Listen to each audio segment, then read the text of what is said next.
Chers amis, Shabbat Shalom, nous allons étudier la Sidra de Vayechi, dernière Sidra du livre de Bereshit, donc celle qui conclut le livre de Bereshit, également qui conclut l'histoire de Yosef et de ses frères. Les Sidrotes de Vaïgash et de Vayechi sont intimement liées dans la forme et dans le fond. Dans la forme, Vayechi est considérée comme une Sidra Setouma, c'est-à-dire une Sidra fermée. D'habitude, pour passer d'une sidra à l'autre, le texte marque une pause.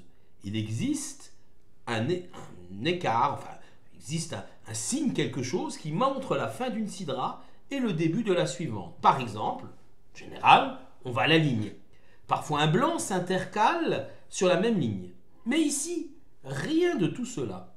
Si nous n'avions pas une tradition remontant à Ezra, à Sopher, Ezra le scribe, comme l'explique le commentaire du Siftei Chachamim, nous n'aurions pas séparé ce texte en deux entités distinctes. On aurait considéré finalement que Vaïgash et Vayechi sont une seule et unique sidra, ce qui paraît logique, puisque finalement, lorsque Vaïgash se termine sur la même ligne, sans aucune séparation, on attaque tout de suite la sidra de Vayechi.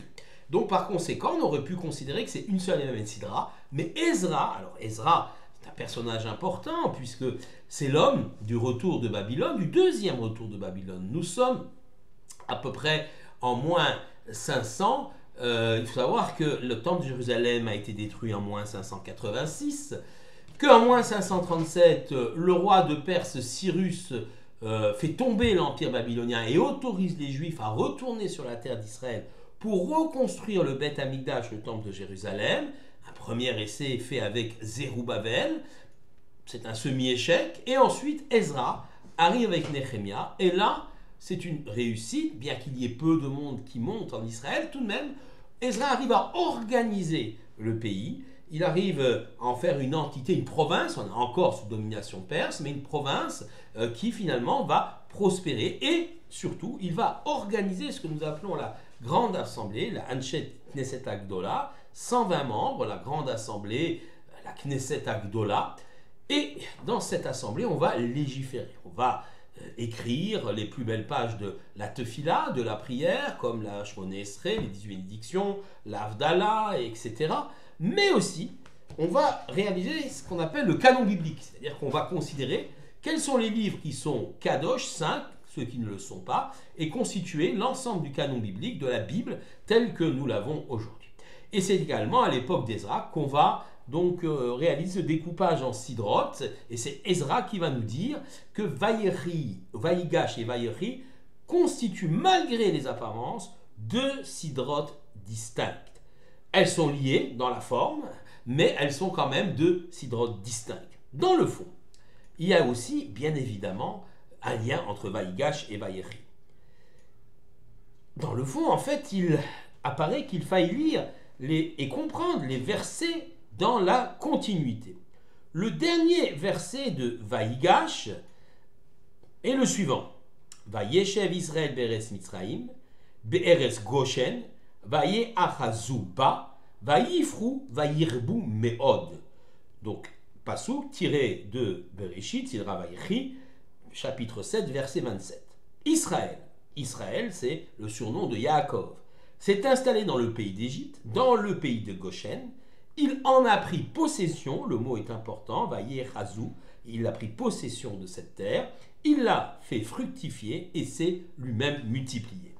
Le terme, effectivement, il en a pris possession dans le verset vayechazu, il a pris possession de cette terre, en vérité a un double sens. Dans le sens simple, le pshat, il signifie que Yaakov et sa famille ont pris possession tout simplement, ils se sont installés, c'est devenu leur terre, cette fameuse province de Goshen que le pharaon leur a donnée au nord de l'Égypte, dans le delta du Nil. Mais ce terme vayechazu a également un deuxième sens, très différent du premier.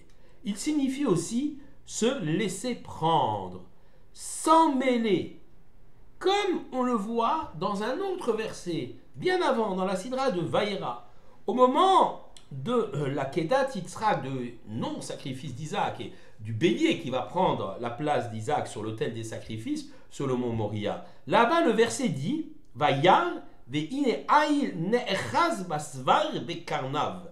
Et voilà, il vit, donc Abraham vit, et voici qu'un bélier s'était pris dans un buisson par ses cornes.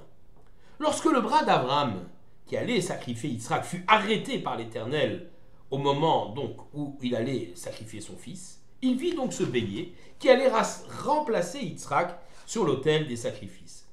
Ce bélier avait des cornes enchevêtrées, empêtrées, ne'echaz en hébreu, dans un buisson. Et le mot ne'echaz, enchevêtré ou empêtré, c'est exactement la même famille que le mot vayeachazu. Ils se sont littéralement empêtrés, si on peut dire. Et voilà finalement qu'on peut lire autrement ce verset ce dernier verset de Vaïgash. Au lieu de dire ils ont pris possession, vayeachazu, on peut dire que la famille de Jacob, au lieu de résider comme des étrangers en Égypte, vont s'empêtrer, s'embourber dans cette terre. Ils vont, comme le bélier qui a eu les cornes pris, il ne pouvait plus bouger, eh bien la famille de Jacob, les Hébreux vont s'empêtrer dans cette terre, vont être pris comme dans un étau ou dans de la boue dans lequel on ne peut sortir facilement. Ainsi explique le Rav Shlomo Yosef Zevin dans son livre La Torah Ve'ela Moadim. Alors c'est intéressant parce que, effectivement, cela nous donne une leçon, une première leçon, c'est-à-dire attention dans l'exil, de ne pas s'empêtrer, de s'embourber dans l'exil au point d'avoir des difficultés d'en sortir. Goshen, province de Goshen, est-ce que c'est un pays? Le verset répète, dans le pays d'Égypte, dans le pays de Goshen. Ne savions-nous pas que Goshen est en Égypte? Bien sûr que Goshen est en Égypte. Pourquoi le répéter? En vérité, habiter en Goshen est une très bonne chose, car c'est une province excentrée, loin de la capitale et loin de Pharaon, nous l'avons dit, dans le nord-est, dans le delta du Nil. Les Hébreux, donc, puisque nous sommes loin de la capitale, peuvent y garder une certaine spécificité. Mais considérer que Goshen est en Égypte, c'est aussi quand même accepter de faire partie de cet ensemble, l'Égypte, de cette civilisation. Et donc les Hébreux, même s'ils sont excentrés de la capitale, ils peuvent vivre une certaine forme de judaïsme, tout à fait. Eh bien, quand même, ils s'enferment, ils s'embourbent, ils s'empêtrent, comme nous l'avons dit, en Égypte, s'enchaînent à cette civilisation si différente de la leur et tellement hégémonique. Une civilisation égyptienne qui balaye tout sur son passage, balaye toute autre forme de pensée, de croyance ou de réflexion. Elle s'impose à tous. Sur le premier verset de Vaïechi, Rashi demande pourquoi cette paracha est-elle stouma, fermée? Comme nous l'avons dit, fermée, c'est-à-dire qu'il n'y a pas d'espace du tout entre la fin, le dernier mot de Vaïgash et le premier mot de Vaïechi. Cela se suit exactement au niveau de la même ligne. Et Rashi répond, pourquoi elle est stouma? C'est un signe, tout simplement. Quel est ce signe? Parce que, finalement, Yaakov, notre père, meurt. Et au moment où il meurt, eh bien, les yeux se ferment les yeux et le cœur d'Israël, du peuple d'Israël, à cause de la souffrance de l'asservissement. Voilà ce que dit Rashi. C'est très curieux. Certes, la fermeture de la paracha peut faire allusion à la fermeture des yeux et des cœurs à cause de la souffrance de l'esclavage. Sauf que la souffrance de l'esclavage ne débutera que bien plus tard, après la mort du dernier fils de Yaakov, c'est-à-dire Lévi. Comment comprendre les choses? En réalité, l'asservissement n'est pas réel. C'est vrai. Les Juifs ne sont pas encore pris dans des camps de travail pour le pharaon. Cependant, déjà à la mort de Yaakov, les enfants d'Israël se laissent submerger par la civilisation de l'Égypte.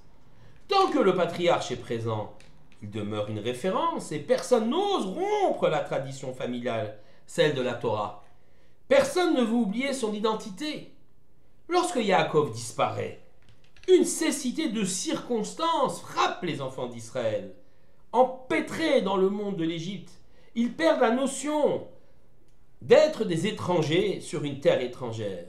Ils en viennent à abandonner peu à peu leur identité. L'asservissement psychologique à un monde, celui de l'Égypte, un monde qui n'est pas le leur, va finalement précéder et faciliter l'esclavage. tant par l'esprit, symbolisé par les yeux, que par les sentiments, symbolisés par le cœur. Le cœur et les yeux d'Israël se sont fermés. Eh bien, les Hébreux sont en exil d'eux-mêmes, en exil de leur propre identité. Dès lors, quand il interviendra un peu plus tard, l'esclavage physique sera un sérieux rappel à l'ordre et aux réalités. Ils ont cru être des citoyens de ce pays qui les avait accueillis. Ils en avaient oublié leur identité et leur origine. L'hôte, l'Égyptien, va les ramener à la raison.